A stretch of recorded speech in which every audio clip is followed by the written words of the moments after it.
going on, everybody? I'm Max Ralph, joined by Seth Engle, and our guest today, Aeneas Hawkins, former Penn State defensive lineman. Just doing a bit of a guest interview here. Kind of excited for it. Collegian football staff, we're just getting to know Aeneas. Just recently announced his retirement. Said he'd be cool to join us on, and we're just gonna have a chat with him. But just to get started, you're from Moeller, from Cincinnati. I'm from Springboro, kind of small world. How'd you find PSU? Like, why'd you end up here? Yeah, man. So my dad's family they grew up like an hour and a half away from here in Johnstown, Pennsylvania. So Pennsylvania is kind of like a second home for me. It always has been. Really, when Coach Franklin started recruiting me, I was looking to still kind of stay close to home. But when I came around here with his staff, man, I fell in love with it early. Yeah. My dad wanted to go to Penn State, wasn't good enough out of high school. Gotcha. So when they offered me, he was excited, and that's kind of how the ball started rolling. Yeah. Now, Cincinnati, Skyline. Yeah. What are your feelings? Let me tell you something about Skyline. I don't think there's a better that's extreme.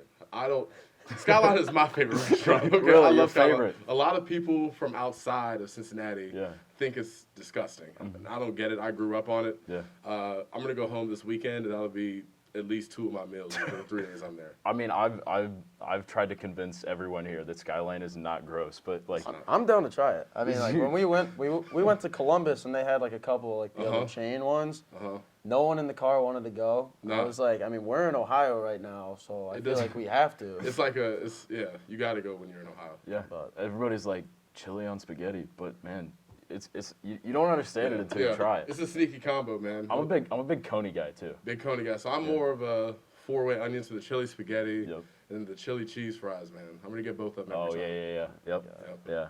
So other Moeller kid, the new basketball signee, Evan. Have you talked with him at all? Yeah. So Evan was a freshman my senior year. Yeah. So I remember he would like kind of be around. He always had those long dreads. You tall can't miss kid. him. You can't miss him. He used to challenge me to play one-on-one in basketball a lot. Really? But I used to go to the freshman basketball games when he was there. So I knew he was good. Okay. So I never lined up with him. But yeah, I've talked to him kind of throughout his whole recruitment. I'm excited to get him up here, man. He's going to be a ball player. Yeah. Did you kind of show him around everything? So I was in intensive Spanish in the summer. I'm in the Morgan Academic Center, and I turn around and I see Evan and his family. He didn't even tell me he was visiting. Yeah. So I ran into him then, did some of the recruiting stuff with him, but not too much. But yeah, I was around. Yeah. And I know when you were in high school, you played against Sean Clifford, and then you obviously meet him up here. Can you talk about that experience? Yeah. So Sean and I. Well, I'll say I did not like Sean in high school because he played for the rival team, St. X. They're a good ball club. He was the quarterback. I was playing D-line. Yeah. So there was like a natural born distaste for Sean. I didn't know him at all. Yeah. But when we got up here, Sean and I kind of like we clinged together. We're Cincinnati guys, so we're good friends now. But yeah, in high school, me and Sean were not close. I was trying to kill him. Yeah. Does Sean like Skyline? Oh, my goodness. Sean loves Skyline. Okay. All right. Sean might like Skyline more than I do, and I Really? like it a lot. Really? Yeah, no, he's up there. All right. I noticed when I was reading through your athletics bio, you play piano, you like boxing, and you play chess. Yep. Where's all that come from? Yeah, so I was homeschooled growing up, right? Okay. So my mom was concerned I would, come out of it with no skills. So she would sign me up for any and every activity that she thought might be cool. Now, I still play piano to this day. It's, my favorite hobby when I'm stressed or I want to kind of calm down. Yeah. Kind of let chess go a little bit. I'm good enough to beat all my little sisters in it still, which is really all that matters for me. As long as I can run the house, I'm good. Yeah. Do you have a favorite composer? Oh man, I play a lot of Beethoven stuff. My mom loved Beethoven, so I played Beethoven, and that's how that went. Yeah. Yeah. You were homeschooled. I was homeschooled. So my dad played in the NFL for 10 years. Yeah. He bounced around a lot in his time in the league. So my mom and dad kind of agreed, hey, we might as well just homeschool until he gets done. And by the time he got done, we just kind of finished till I got to high school. So. Yeah. So how'd you pick up football then? Yeah, my whole family played football. So right. My dad wouldn't let me play until the 8th grade because the CTE stuff was that was news all day. That's when that movie came out with Will Smith. The concussion movie came out. Yeah. So my dad wasn't feeling it. He was gonna wait till I was older, and if I still wanted to play, I could. So I really didn't play a lot before high school, but I always had a love for it because my dad played, my uncle played in the league, so I kind of knew that would happen. Yeah, what's having that long line like? I mean, do family gatherings get competitive? Yeah, so not really, because they're both significantly better than I am. So I can talk no trash about football at the Thanksgiving tables. They don't want to hear it. But yeah, it's always been competitive, man. Whether it's 2-on-2 basketball outside after we eat, or it's talking football. It's always going to be competitive with them. Did you grow up a Bengals fan? Yeah, so I started a Patriots fan. That's where my dad ended his career. Okay. My uncle Andrew signed with the Bengals when I was in the 6th or 7th grade. So from that point on, I was like diehard Bengals fan. So I was there when they kind of made the playoff runs but couldn't finish it. Up until now, and Joe Burrow, man. I'm about to order a jersey. I was gonna say big weekend. Yeah, it's big time. weekend. It's time. Yeah, so, football aside, you kind of started this whole TikTok thing recently. It's kind of been blowing up. Can you talk about, what made you want to start that? Yeah, so I'm doing an internship now, and the 2 guys I'm interning with is kind of like a sports marketing / agency kind of deal, and all their guys are huge on TikTok. So everything from NIL to just expanding their own brand, they're heavy on the TikTok side of it. So I kind of saw them doing that. I figured, hey, let me just try it, see what happens. Ended up getting love on the first video. So we're going to see if we can keep it going. It's still very new. But I enjoy doing it for sure. With NIL and everything, I mean, that kind of just started this year, really, and you didn't get a ton of time in it. But what was that like from your eyes this year? Yeah, so the way I see NIL, it's such a new industry, man. Yeah. The players are trying to figure it out. Organizations, schools are trying to figure it out, and really the brands the kids are working with are trying to figure out how to do it. Really, the market for it is still kind of being set. Nobody knows what to pay who and when to pay them. So it's kind of a frenzy right now, but it's going to stick around, so people are going to continue to adjust to it. Yeah, so when you saw that, first off, that NIL is going to be a thing, what made you want to start a podcast with Nick Dawkins? Yeah, so the way I saw it, I live with Dawkins, and people don't know this about Dawk yet, but Dawk is a certified clown. So I'm like, he's a funny kid. I'll hop on with him. And the way I saw it, I really never was an elite college football player. That never was my story. So I'm like, okay, if I want to get paid, I got to do it with my personality. I got to do it by connecting with people, and that was how it started. Yeah. And are you guys still going to do that? Oh, yeah, that's not going to stop. Hawk and Dawk, man, all day long. So you're saying we need Dawk on here next? Yeah, you need Dawk next. That's who you need. All right. So how did you two get close? And, when did you kind of decide you were going to do a podcast? Yeah, so this sounds stupid, too. But really, Dawk is younger than I am. So when he came in, they call him Dawk. They've called me Hawk since I've been here. Yeah. So it's stupid, but people just kind of would say our names back and forth because it was fun for them. Yeah. Me and Dawk sparked a friendship because people kept picking on us. And that's how our podcast got started. Just like that. Yeah. But you're roommates with Mustafa, right? Yeah, roommates with PJ too. So that's another clown. He is very focused and locked in on football all the time. So he won't be on the podcast, but he's a guy who in the future is going to be a sports media giant. Funny dude. Have you gotten any other teammates that, want to hop on? Yeah, so we have a list. We have a list of people. For a while, Jahan and Tariq would argue about who would be on episode 5 because they both wear 5. What's big? Oh, 5. They both wear 5. Yeah. But yeah, guys want to hop on all the time, so we're gonna get back on that now that the off season's here. Yeah. Have you taken up any other NIL deals? Have you looked at sponsorships and stuff? How's that going? Yeah, so I did during the season. I did a couple small deals. I worked with Urban Flavor House for a little bit. Okay. I'm not sure if it's still in the menu, but for a while, Hawk and Dawk tenders were a thing. There's Dawk sauce. Yeah, Dawk sauce. And the Dawk tank sauce burger, right? The tank burger. Is it the real deal? It is the real deal. If you haven't tried it, I'd go get it. All right. So how do you pick that that's out? an endorsement, right? Yeah. How did you pick your own tenders and sauce there? Yeah, so NIL had just started. Troy, who runs Urban Flavor House, was on Instagram and saw my name was Hawk Sauce. I was like, there has to be something we can do with this. So me and Troy met, and that's how that relationship got going. Okay, gotcha. So anyway, now you're retired. Yeah. How's retired life going? Oh, man, it's different. I'll tell you what, I do enjoy it. I retired just because my body couldn't handle the workload anymore, so I do enjoy that part of it, but the mental is really the challenging part because I still love football. My teammates and coaches, man, those are my brothers. So that's been a little bit different, but I'm still welcomed in that building, so anytime I'm getting too lonely, bored, I try to go in there and connect with those guys when I can. But I feel good. I'm enjoying being retired, no doubt. So this is the first time you've actually been a normal college student? Yeah. So it's different. The amount of time I have to do things like a podcast right now, it's totally different. Because as an athlete, your schedule is constantly packed in the season or out of the season. Yeah. So what do you think you'd be doing right now if you weren't in here doing a podcast? Man, I'd be in my room playing Warzone. Okay. Probably listening to music, just hanging out, man.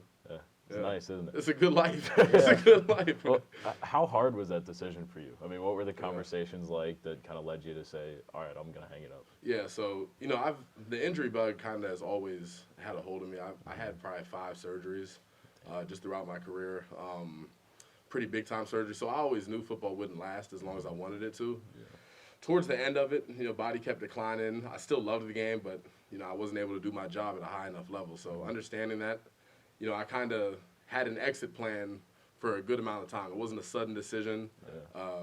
I kept my family involved. I kept the coaches involved. And by the time we got to the decision, really it had been made for a long time. Yeah. But it was certainly difficult because, football is something I grew up loving. It was my first love. It was my passion. So it's been an experience, but life also has opened up because there are now other things that I have more space to love and more space to dedicate myself to other things. So it's been good. Yeah, so you're a broadcast journalism major. You've been in football your whole life. Mm-hmm. How do you want to combine those later on? Yeah, no doubt. As I'm a broadcast major, like you said, I don't know, primarily because I hadn't experienced a lot of broadcasting. I haven't experienced a lot of things just because I was playing football, right? So right now the focus is, until I graduate, do as many things like this podcast, like broadcasting, things in sports media to kind of see where my passions are. Mm-hmm. And really just going from there. I could see myself doing broadcasting in the future, but for now I'm just kind of trying to see what I enjoy to do. Do you see yourself coaching at all? I could see myself coaching. I don't know if it would be at the college level or the NFL level because that's a different type of dedication. Mm-hmm. But I could certainly see myself leading like a high school D-line. Yeah. Have you talked to anyone about that? I'm sure there's. Yeah, man. I mean, I'm always talking to people, whether it's here or back in my high school. I got people reaching out that would welcome me to do that. Trying to get you on the staff. A little bit. We'll see what happens. Really? We'll see what happens. No doubt.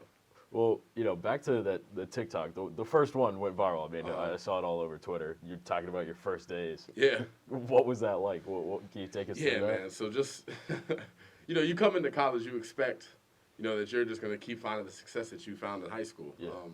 With recruiting and everything going on, it's hard not to buy into your own hype, right? Mm-hmm. So it was shocking when I came in here and Connor McGovern is just doing whatever he wants to with me, and I'm just getting manhandled. But really, it makes you work, right? It makes you a better person.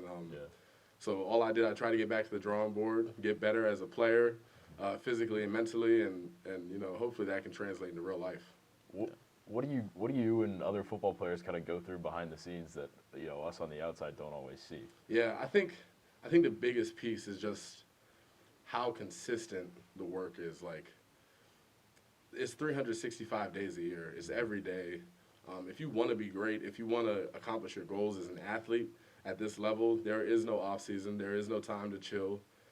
Every day, whether it's film, meetings, workouts, it's literally all day, every day. And when you do have free time, if you want to be great, you're probably going back and doing extra stuff on your own. So that'd be the biggest thing. Yeah. So since you come into the program, there are obviously some guys who have done that, made an impact through freshman year. Who are some of those guys that you've seen day one just coming and putting that work? Yeah, so I was thinking about that on the way up here actually. The guys that they came in and immediately had an impact.